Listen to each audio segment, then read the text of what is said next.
world economy where information is filtered by global media corporations, keenly attuned to their powerful advertisers, who will defend the public's right to know? And what price must be paid to preserve our ability to make informed choices?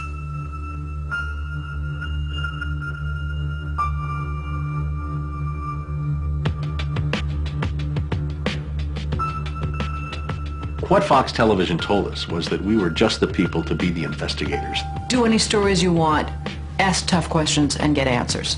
So we thought, this is great, this is a dream job. Fantastic. The very first thing they had us do was not to research stories, but to shoot this promo, which was The Investigators. Uncovering the truth, getting results, protecting you. And they had a film crew and a smoke machine, and we were silhouetted. Investigative reporter Steve. One of the first stories that Jane came up with was the revelation that most of the milk in the state of Florida and throughout much of the country was adulterated with the effects of bovine growth hormone, the artificial hormone that farmers were injecting into their cows so that they would produce more milk. With Monsanto, I didn't realize how effectively a corporation could work to get something on the marketplace. The levels of coordination they had to have. They had to get university professors into the fold. They had to get experts into the fold. They had to get reporters into the fold. They had to get the public into the fold. And of course the FDA, let's not leave them out. They had to get the federal regulators convinced that this was a fine and safe product to get it onto the marketplace. And they did that. They did that very, very well. It's a great time to be a high-producing cow. Posilac One Step, bovine somatotropin by Monsanto. The federal government basically rubber-stamped it before they put it on the marketplace. The longest test they did for human toxicity was 90 days on 30 rats. Posilac is the single most tested new product in history and is now available to you specifically so you can increase your profit potential. And then either Monsanto misreported the results to the FDA, or the FDA didn't bother to look in depth at Monsanto's own studies. The scientists within Health Canada looked very carefully at bovine growth hormone and came to very different conclusions than the Food and Drug Administration in the U.S. did. Monsanto's engineered growth hormone did not comply with safety requirements. It could be absorbed by the body and therefore did have implications for human health.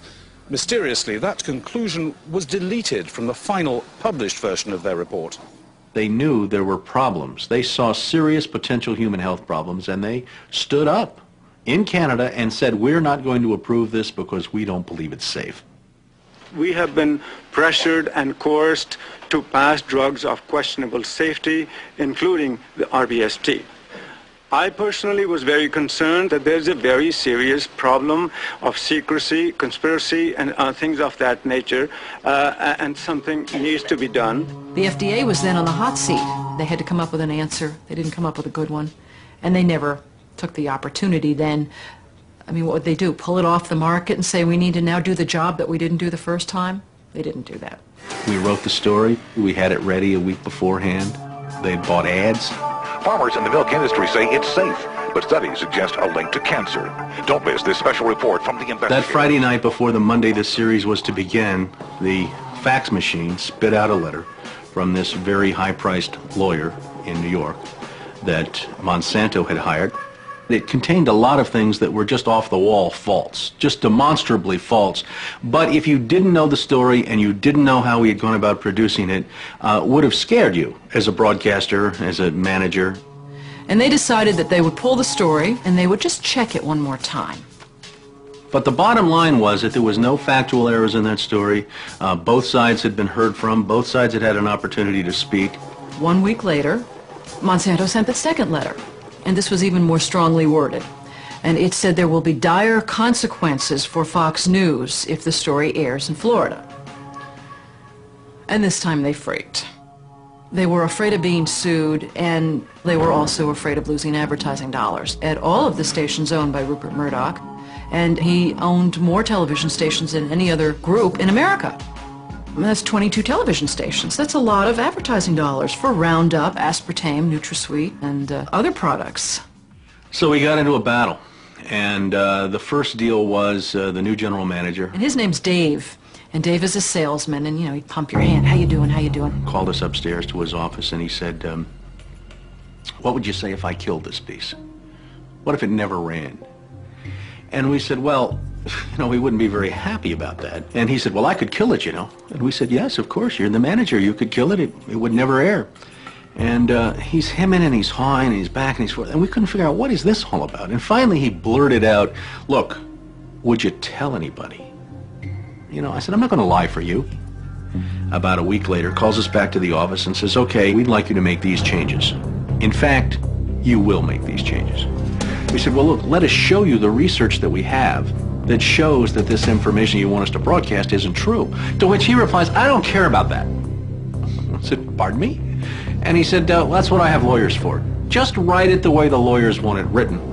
I said, this is news. This is important. This is stuff people need to know. And I'll never forget, he didn't pause a beat, and he said, we just paid $3 billion for these television stations. We'll tell you what the news is. The news is what we say it is. I said, I'm not doing that. And he said, if you refuse to present this story the way we think it should be presented, you'll be fired for insubordination. I said, I will go to the Federal Communications Commission and I will report that I was fired from my job by you, the licensee of these public airwaves, because I refused to lie to people on the air. And it's thank you very much. You'll hear from us right away. Well, 24 hours came and went and we didn't hear a thing. And about a week later, he calls us back, and now we've changed strategies. How about if we pay you some money and you just go away?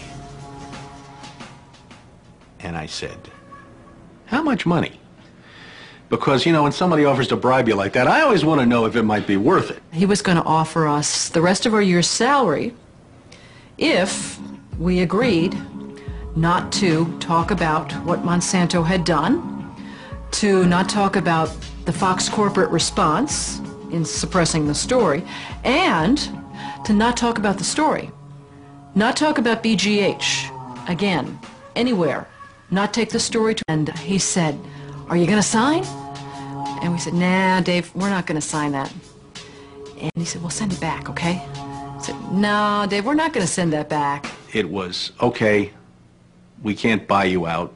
We can't shut you up. Let's get the story on the air in a way that we can all agree it will go on the air. And we started rewriting and editing with their lawyers. Well, during this 8-month re-review process, I say, jokingly, they did things like, for example, they wanted to take out the word cancer. You don't have to identify what the potential problem is. Just say human health implications. Any criticism of Monsanto or its product, they either removed it or minimized it. And it was very, very clear, I would say, almost every edit they made to the piece, that was the aim. And we changed this and this and this, and then that wasn't good enough. Okay, now change this and this and this. Now change this and this. Version after version after version, 83 times. 83 times is unheard of. It doesn't happen. You shouldn't have to rewrite something 83 times. Obviously, they didn't want to put the thing on the air, and they were trying to drive us crazy and get us to quit or wait until the first window in our contract so that they could fire us. They, in effect, announced that they were going to fire us for no cause. Well, this was a little much. And Steve wrote a letter to the lawyer in Atlanta, whose name is Carolyn Forrest, the Fox corporate lawyer. And I said, this isn't about being fired for no cause. You're firing us because we refused to put on the air something that we knew and demonstrated to be false and misleading. That's what this is about. And because we put up a fight, because we stood up to this big corporation, and we stood up to your editors, and we stood up to your lawyers, and we said to you, look, there ought to be a principle higher than just making money. And she wrote a letter back and said, you're right, that's exactly what it was. You stood up to us on this story, and that's why we're letting you go. Big mistake. Big mistake. That says retaliation. You can't retaliate against employees if they're standing up for something that they believe is illegal, that they don't want to participate in. So that gave us the whistleblower status that we needed in the state of Florida to file a whistleblower claim against our employer. What Fox neglected to report is this.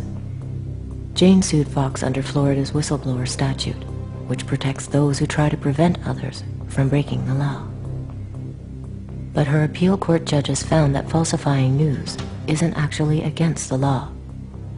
So they denied Jane her whistleblower status, overturned the case, and withdrew her $425,000 award. Canada and Europe have upheld the ban on RBGH, yet it remains hidden in much of the milk supply of the United States.